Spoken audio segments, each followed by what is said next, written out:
Hello and welcome to a special supplementary episode of What a Hell of a Way to Dad. My friend Sam Asumaru is an investigative journalist here in the United Kingdom, and she's been working on reporting about the Spycops scandal in the UK. This is probably an unfamiliar topic to people outside of the UK. Maybe you've heard about it a little bit in passing. But the summarized version of the story is that since 1968, and until very recently, there had been a deep cover undercover unit of British police, particularly the Met Police in London, infiltrating basically every single activist group of any political stripe so long as it was to the left or even 1 degree left of center. Using stolen identities of children who died young, these spy cops spent years undercover, befriending and often entering into romantic relationships with activists, fathered children with activists, and then abandoned them. This was covered up. The perpetrators went on to have very, very successful careers in the Met Police and elsewhere, and it wasn't until very recently that any of this became public knowledge. The following is the first of 2 interview segments that Sam conducted with Tom Fowler, who has been documenting these inquiries and also was a member of an anarchist group that was infiltrated by the spy cops in the 2000s. Firstly, I just wanted to know a bit about yourself and why and how you came to be reporting on this inquiry, but also where you put your stuff and why you decide to put things on Twitter or do live streams. Just a bit of background to yourself.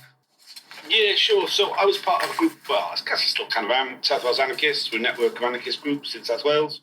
We were infiltrated by an undercover officer called Marco Jacobs in the late 2000s. We were like it was Officer B was the thing. He was like, when the Guardian started exposing them, they kind of gave, that's the moniker they gave him. What year was that? So that was 2010, early 2010. So it was like not long after Kennedy was exposed. So our group, when there was like 8 women came forward to bring a legal case, spanning a number of the undercover officers. But we'd already started a case, 2 women and 1 man from South Wales Anarchists brought a legal case back in 2010 against the Metropolitan Police, South Wales Police, and the Association of Chief Police Officers. And both cases end up being heard around the same time. There's the preliminary hearings. There's, with British Justice, civil cases, but actually getting a day in court is quite rare. But you get numerous attempts to strike out and case management reviews and various things. So that was in 2010. Yeah. What prompted you to bring the case? How did you? Because that's before the Guardian exposed this current thing. So no, that was after the Guardian expose. I might be getting my dates slightly wrong. Maybe it was 2011 by the time we brought it. It was definitely afterwards. Anyway, the point is, I was going along to all the cases at all the hearings because as a litigant, and I was just sitting in court with nothing to do. I don't know if you've ever been involved in legal action, but if you're someone who's engaged and goes along to it, you kind of sit there and your lawyers ask you a question once every half an hour. Yeah. Do you know what I mean? And it's well, what are you actually fucking doing? And obviously there was no very little reporting taking place of the hearings. Oh, really? In court. Yeah. I mean, you got the occasional article about it, but so I was just started live tweeting what was happening in the hearings. It was actually more of a thing at the time, I think, to do live court reporting on Twitter, because it wasn't, it was before anybody else was doing updates from court. Now with the inquiry, we've got this video and a rolling transcript and all this kind of stuff, but we had nothing like that for those hearings. So there was no live stream in those days? No. So then when the inquiry started, they weren't doing a live stream either, and it was just me doing the tweets still, and then they put a 1-minute delay on what I could tweet, which I kept breaking. Sorry, this inquiry now? Yeah. When did this inquiry start? So, it was called in 2015. Took, I can't remember how many months to actually have its first, announcement sort of thing. But, it didn't start properly till 2020 because of all the judicial reviews that police brought, requests for anonymity orders the police brought, various hold-ups, almost exclusively due to the police. Some due to the inquiry themselves, none of them due to the people who were affected. So it didn't start until 2020. So then the first set of hearings happened during lockdown, which was kind of weird because they were in the Ambler Hotel in Marble Arch on Oxford Street. So not in a court? Because a lot of the preliminary hearings had been in the Royal Courts of Justice, but it's just not big enough. Look, it's not really fit to purpose, really, is it? That law courts justice.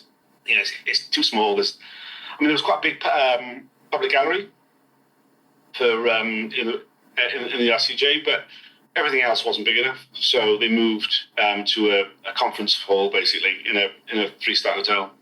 Okay. But it was kind of weird because it was lockdown, and it was like on Oxford Street. It was around Christmas. It was like deathly quiet.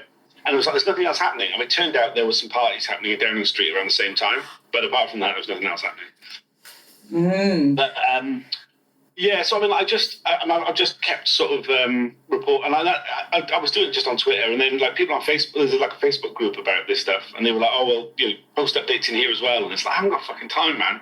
So I started doing live video in the breaks on there, just to like fill that gap, really. Literally, live streaming from Facebook, then. Yeah, just use Facebook. I need to change that, I think, because like the audience is like dead there now. Do you know what I mean? YouTube. It's kind of interesting though. I was looking at the numbers. You still get like hundreds of views for the videos, but no engagement or very little engagement. I'm going to try and get a little bit of detail to make sure I know, the sort of process and the thing. So, the Guardian exposed firstly, then there was your civil trials going maybe 2010, 2011. I can check up on that just to get the dates. But then.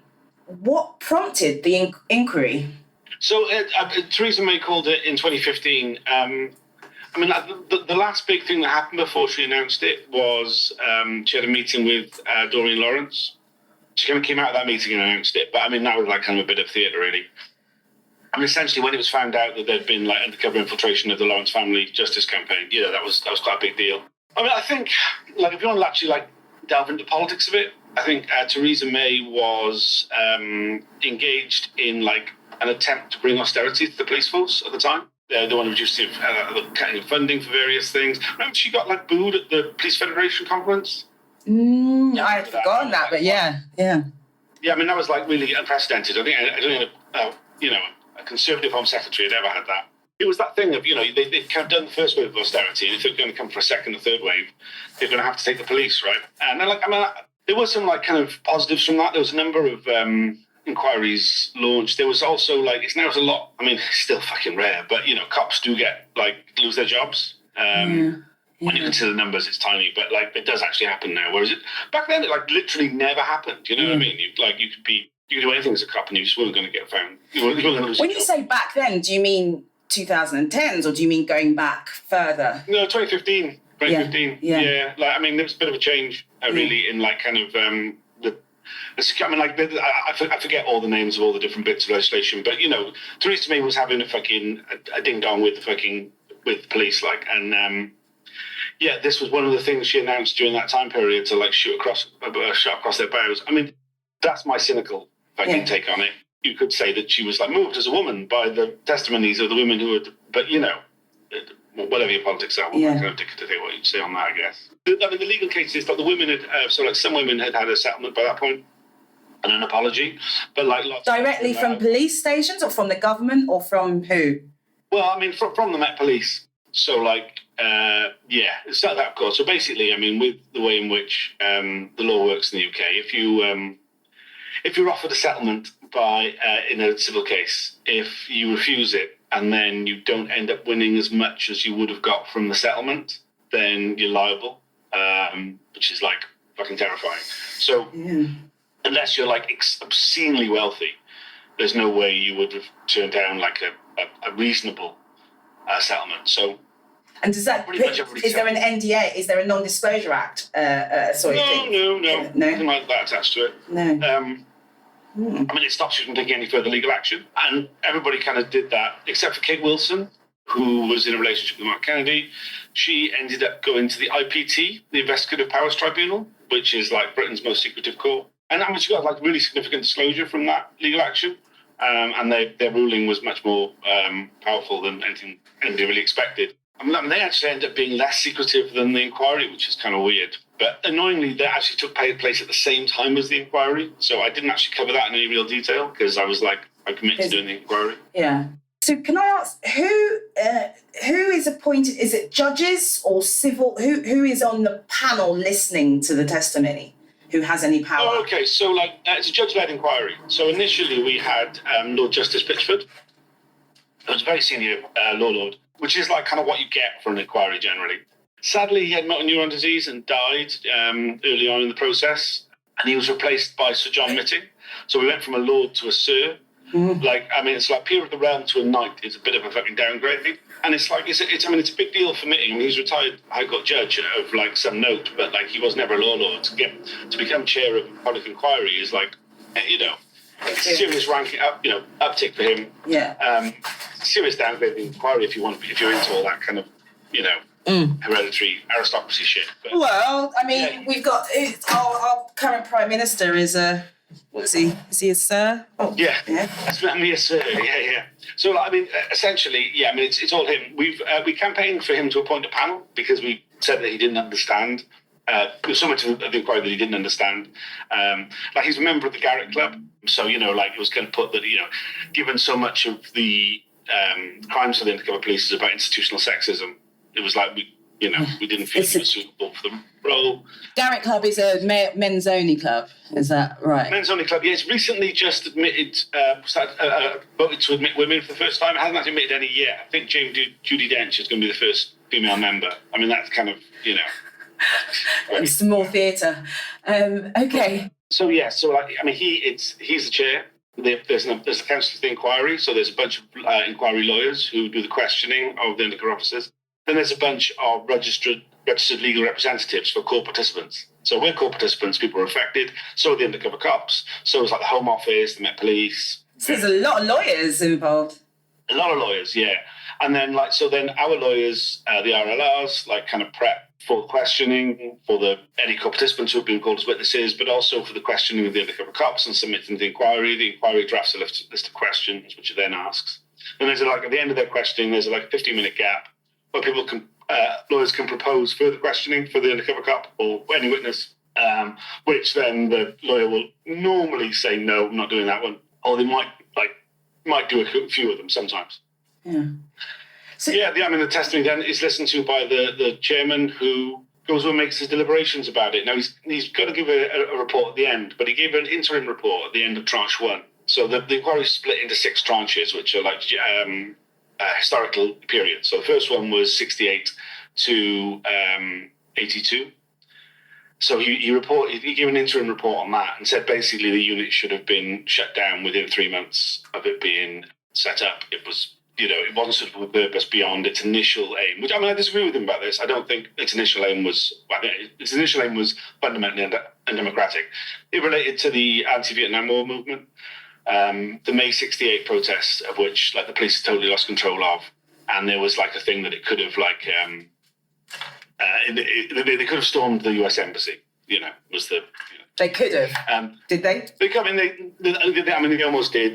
There's apocryphal reports of people actually getting inside, but it appears that they didn't. There's also there's a bullshit story that the US military personnel inside the US embassy would have opened fire on protesters if they'd have breached the perimeter of the building. But there's nothing to suggest that's true. But there's something which has been used as a justification for the deployment of undercover officers. But there's a lot of myth. This is one of the things. They're all professional liars and myth makers. So a lot of what we know about the formation of the SDS comes from an obituary of Conrad Dixon, who was the officer who set up the unit.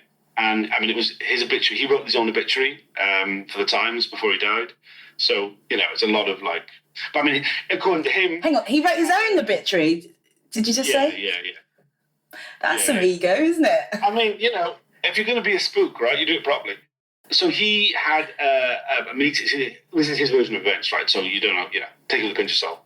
He had a meeting the day after the May 68 protest with the Home Secretary, Chief of the Met, various other bigwigs, and said, give me £500,000 a year and 10 good men, and this will never happen again. And then deployed 10 undercover officers into various parts of the Vietnam Solidarity Movement, ad hoc committee around the country.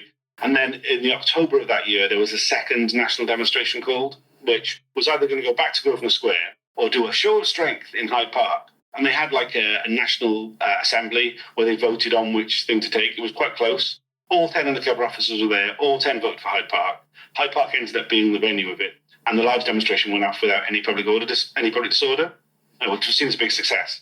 And according to Mitting, that was the point to shut down the unit, because they'd achieved what the unit was set up to do. Instead, they went on to infiltrate anti-apartheid movement, anti-racist groups, troops out movement, basically anyone on the left. Who was the boss at that time? Yeah, Conrad Dixon was the head of the unit, the SDS. Did he answer to anybody else, though? Well, this is it. There's a distinct lack of oversight. Every year they had to submit an annual report, which was a report that they... So we've seen the reports now, but it seems the reports were just prepped for the Commissioner of the Police, who... Then a senior officer, whether the Commissioner himself or somebody else from the Met, would have a meeting with the Home Office to update them about what the SDS have been doing for that year. It was an off-the-record briefing, so there's no notes of those meetings. It doesn't appear that they were giving these reports to the Home Office. It's hard to know. Maybe they went in with these reports and kind of read from them, or they just read them themselves and then used it as their testimony, their briefing to give in their Home Office a briefing. So. Yeah, the reports were going quite high up. And what we've learned is that the unit essentially acted as they talked about having customers. So as well as that, so they're preparing these reports. Supposedly, their twin aims: public disorder and subversion. And they were preparing these reports for uniformed police, so they knew how to police demonstrations, how big they were going to be, all this kind of stuff. They were fucking terrible at it, and we heard from numerous police officers who received these reports who said they ignored them because they were not much use. For example, they predicted there was going to be 5,000 people at the poll tax riot in March 1990. There was 250,000 people there. There was a lot. They didn't do a good job of that. But it appears that these customers wasn't just uniform police. It was also things like C Squad in Special Branch and other parts of Special Branch. But also the Box 500, the security services, MI5. And what we've learned is that MI5 would provide these shopping lists of information they wanted to know about, prominent left-wing organisations, where their offices were, direct information, is the woman in this photograph the same as the person you reported on in this report? It's very clear that these shopping lists were passed on to individual officers. Some claimed that they'd never seen the shopping lists, but we see their reports, they were answering those questions. So it seems like some officers had a problem with working for MI5. There is some internal fucking politics in British security about those kind of things. But others talked very openly. They had meetings with MI5 agents to feedback about what they knew about. Yeah, so we hear from. And is this is this the Met Police? Which forces is it? It's just the Met. It's just Special Branch. The SDS is a unit within Special Branch. Met Special Branch. Yeah. So much later on, we had the formation of the National Public Order Intelligence Unit. We haven't got to them in the inquiry yet. They're a later unit using the same tactics, but they didn't quite replace the Special Demonstration Squad. They ran at the same time. But initially, the NPORU were deployed outside of London, around the country, and using officers from other forces. But the SDS, the earlier unit, the unit that was in operation for the longest time, was just the Met. Okay. And so that was the first tranche. Has he given an interim report on the second tranche? Or which tranche? Yeah. No. The second tranche only just started. We're in phase 1 of the second tranche now. So, this is, to give you, it's been going for 9 years, and we're on, chapter 2 of a 6-chapter book. And what years does the second tranche cover? So the second tranche is 83 to 92. Okay. They're very rough, though. There's, obviously deployments span those periods, so, you get a bit fuzzy either end. Okay. This is this phase 1's now. It'll be ending. This was the last week of it for phase 1. Phase 2 is in September to December this year. The phase 1 and 2 isn't split historically. It's split between the straightforward and the really complicated, it would appear. From the inquiry point of view. So, well, let's delve into it. What is the really complicated then? Well, so for example, this time we've only got during the phase 1. Which is the easy one to explain. We've had a number of undercover officers. They're a bit of a grab bag of officers, but only one of them has admitted to having sexual relationships whilst deployed undercover. Whereas in phase 2, there's quite a lot of officers the majority of the officers had sexual relationships whilst undercover. Also, phase 1 hasn't included any animal rights stuff. Animal rights became quite a big issue in the 1980s, and the policing of it accelerated quite a lot. There was a number of other secretive undercover units that were set up to deal with that particularly, and a database and various other things. And the officers that were engaged with that who were also the officers who had relationships, we known to have serious relationships, including fathering children. They were the ones to shape the unit. They went on to be the senior officers within the unit. A number of officers we've heard from over this bit kind of went on to be, seriously significant, have significant police careers. But so they were on the ground first. They were out there operational, and then eventually they were promoted up, and now they're overseeing all the. It was quite common. So like every undercover officer had a handler. So it was quite common for a field officer to become a handler after they'd been in the field officer. They also have a mentoring scheme where they sort of like kind of brought on new recruits. But where did they recruit from? From Special Branch. So they were already Special Branch officers, normally on C Squad. A lot of people really misunderstand what undercover officers are. You know, when you get like plainclothes policemen who turn up to meetings, they don't tell you who they are, but like they just sit and take notes. But they don't really they're not a persona. They're not like kind of infiltrating people's lives. Those are just normal Special Branch cops. Those aren't undercover officers. They're just plainclothes officers, and that's one of the many jobs of C Squad. So these were already political police. They're also firearms police. They're also protection officers. You know, it's Special Branch, right? So yeah, they're Special Branch officers. There was definitely a feeling, particularly in the early years of the unit, that this was the highest level of the Special Branch. It was certainly the best paid. I mean, they were probably the highest paid officers in the Met at the time because they were doing so much overtime. We were looking at some of the back in the 80s, they're getting like $1,000 a week in overtime pay. Which wow, well that will incentivize you, won't it?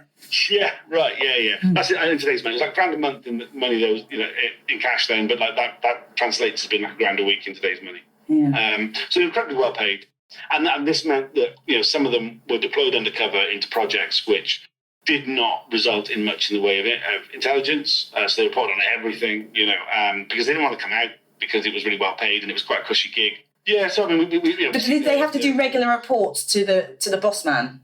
Yeah. As you would kind of expect, they had twice weekly meetings in the safe house where they would feedback what they've been doing with their unit. They did written reports about anything and everything, really. If you went somewhere, you reported on it. There's no real filter on those reports. So a lot of the stuff they're reporting on is perfectly legal activity, protest activity. It'd be things like kind of, we would tend to do some leafleting on Saturday. So they'd report that to make sure the police turned up to the leafleting. But and this was literally on you guys. I've forgotten the name of your network. Was it the anarchists? Oh, Southwest Anarchists. Yeah. I mean, that was we were infiltrated in that way. But also, like a lot of the reports are just the lists. I mean, this is the big thing they're after, right? It's these big lists of names, addresses, occupation, trade union affiliation, friends, family members, physical descriptions. So we see a lot of physical descriptions of the targets of these officers, and they're quite, particularly when it comes to women, particularly attractive women, they're kind of gross. Or unattractive women, they're even grosser, to be honest. Often quite homophobic, often quite racist. Lots of referent uses of the N-word when discussing people of colour. A lot of aside from the like very blatant bigotry, they're very dismissive. There's this whole internal kind of slang that the SDS had, which I mean, like the Special Branch, the police generally have, Special Branch particularly has, and the SDS seem to have in a very extreme way. So they were known as the hairies within the unit, because they all had long hair and beards. That was kind of, you change your appearance to go undercover, and like we, as the people they were infiltrating, were known as the wearies, as it made them weary to deal with us because we were so boring because we talked politics all the time.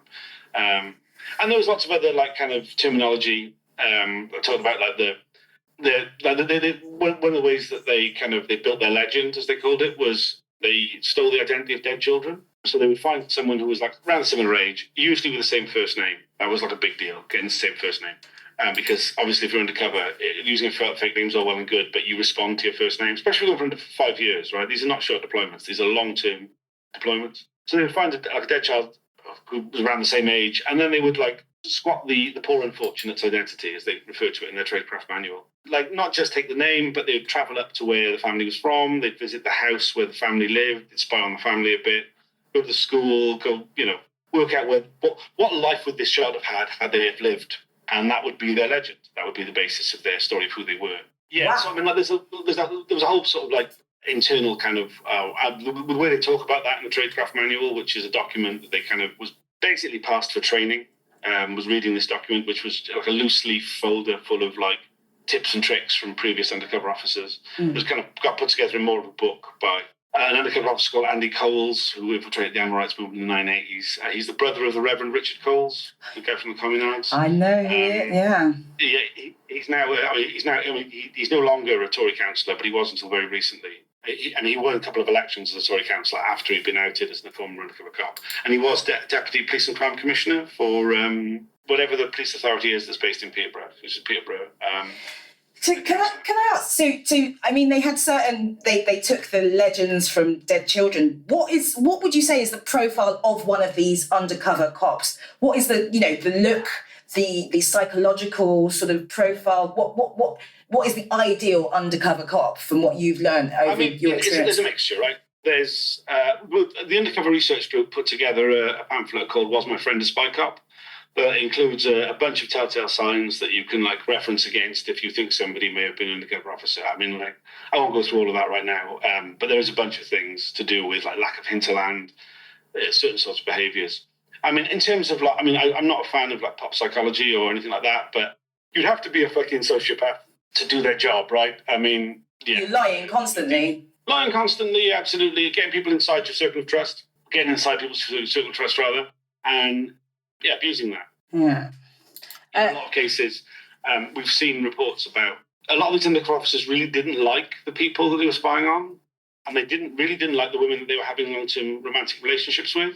Sometimes that comes across it's really fucking horrible. These were very intense relationships. The majority of these women talk about having fallen in love with these men, and they had so much background information with them, they were able to mirror them to such an extent that people thought that they'd met their soulmate. That's horrendous. I mean, these are the perfect boyfriends, right? Because they had full backup. They never forgot a fucking anniversary or anything like that. They were into all the same things you were into. They met, apart from the disappearances, which would happen quite often with these officers, they appeared to be the idea. I mean, they would tell you everything what they hear. People talk. They were planning to start families, get married. I mean, in some cases, they did have children with these officers, which of course the undercover officers then abandoned.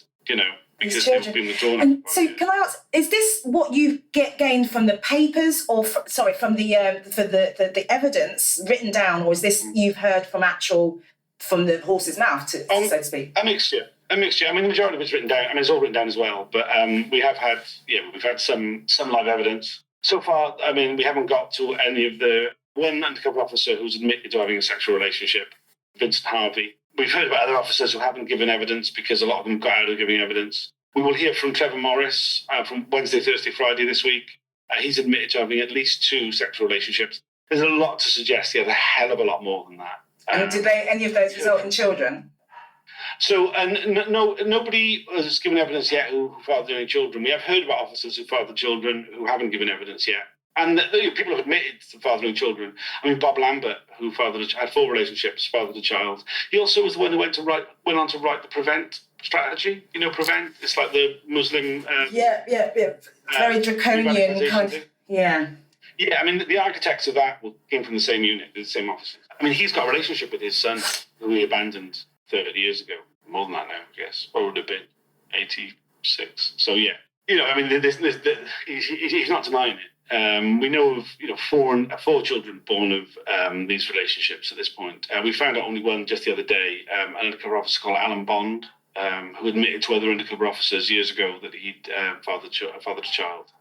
Are any of these children going to be given evidence? Because obviously they're affected by it, aren't they? Right, yeah, sure, totally. I mean, so TBS, who is the cipher given to the son of Bob Lambert, is a co-participant. We don't know if he's going to be called to give evidence or not. You'd expect him to, but they can't expect him to. But it's what evidence is he going to give? Do you know what I mean? He was a kid. He doesn't know anything about what actually happened. So I don't know. It wouldn't surprise me if we didn't. One of the things that's really sort of marred the inquiry, and one of many things that's marred the inquiry, has been an unwillingness to call co-participants to give evidence who are named extensively in the written evidence. So we've had a situation, for example, like the other day when Roger Pierce, before Roger Pierce was interviewed, he was a senior undercover police officer within the unit who went on to head intelligence for the Met more generally. He was head of special branch, had a glittering career. I mean, his evidence, and then started writing these terrible spy novels, which once you've actually seen his intelligence reports, are shown to be based very much on what he did as a Spycops officer. What books do you know? Can you remember the titles of the books that he wrote? Enemy of the State, and I can't remember what the other one's called. But yeah, Roger Pierce, he's got a website and everything. You can find the things. Oh, he's not in prison. Oh, no, not at all. I mean, none of these men will ever be held responsible personally for anything that they've ever done. There'll be no criminal charges brought against them. There was an attempt to bring criminal cases against them for rape by a number of the women. But Keir Starmer, who was then Director of Public Prosecution, said there was no case to answer because he claimed that there was genuine feelings, was the official CPS report about it, which, I mean, is disgusting. I think it really needs to be looked at again, but, you know. That's how it stands right now. Not that I expect like a rape conviction in British justice for anybody ever. So, you know. Okay, so maybe you could tell us a bit about some of the witnesses you've seen, the people that well, I mean, victims, I don't like that word really, the survivors of these Spycops. What have they been saying? Yeah, sure. I mean, I think nobody likes the victims discourse, particularly like when it comes to women who are deceived in long-term intimate sexual relationships. I think, like, when we're talking about those women, then definitely we should use the term survivors of that. But, I mean, when we talk about victims of the undercover police, it's much bigger. It's not just those who are deceived in intimate relationships. It's all those people who are involved in all those movements that were infiltrated. And actually, I would argue it's bigger than that. It's the whole of society in general. I think there's much to be said about the way in which, I mean, the undercover policing inquiry just gives us a glimpse into one aspect of the infrastructure of repression that exists in the UK. I mean, there's overt and covert policing, which represses political movements. But I think there's a lot to be said about the way in which Britain has developed as a democracy since 1968 that has been suppressed and perverted. I think if the social movements that the Spycops targeted had been allowed to develop as they should have been, and that's not just to say that the Spycops just did this, there was a combination of repression of these movements, we'd live in a very different country, right? I mean, like, thankfully, Britain never committed ground troops to the Vietnam War because of the size of the protests against it in the UK. But, you know, the British government provided material assistance to the United States during the course of that conflict. Maybe they wouldn't have done if the Spycops hadn't shut down the anti-Vietnam War movement. Britain's support for apartheid South Africa continued for fucking decades, despite the fact that it was enormously unpopular. And partially that's because the anti-apartheid movement was crushed. The deployment of troops in Northern Ireland was incredibly unpopular. The whole concept of deploying the British military into a British city was like an anathema to British politics in the 1970s. The Troops Out movement had huge levels of widespread support. I mean, the undercover police who infiltrated that ended up as like the national convener of the organisation. Unsurprisingly, it was completely neutered with that. You can go on from there. You can start talking about the... No, actually, I'd like to get to pick up on something you said, the anti-apartheid movement. How exactly do you say it was crushed? Well, I mean, essentially, it was extensively infiltrated. The British government was working very closely with BOSS, the South African security services. The South African Truth and Reconciliation of the Commission, I mean, included stuff about how, like, basically Special Branch allowed BOSS to, like, plant bombs at the ANC headquarters in the UK. You know, the really extensive covert and overt policing of, like, the regular pickets at South Africa House. The movement was given the full force of police controls. And Margaret Thatcher would have known this. Yeah, I mean, it started way before Thatcher, but yeah, I mean, it started in the early 70s. Absolutely, all prime ministers knew about all the things that the SDS was doing. But who was the prime minister when this started in 60? Oh God, there you're asking. I'll find it out. It's interesting to know. But Margaret was just one of them. The SDS was founded under a Labour government. The NPOIU was founded under a Labour government. The inquiry was called under a Tory government. I mean, what does that tell you?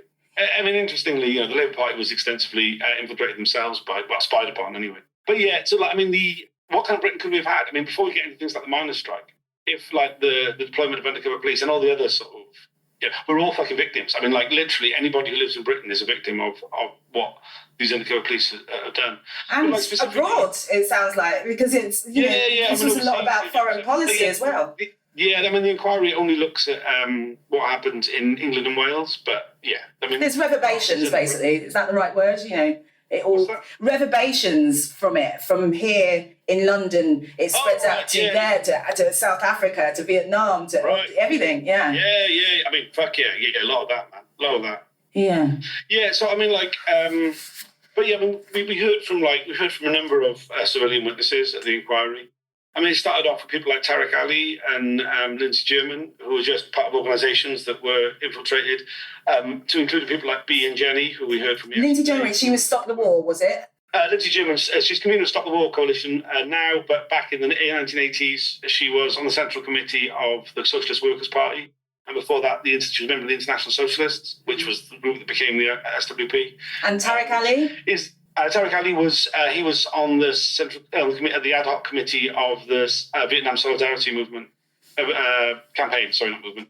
VSC. Yeah. So people like we heard from B and Jenny yesterday, who were both women who were had sexual relationships with Trevor Morris, HN78.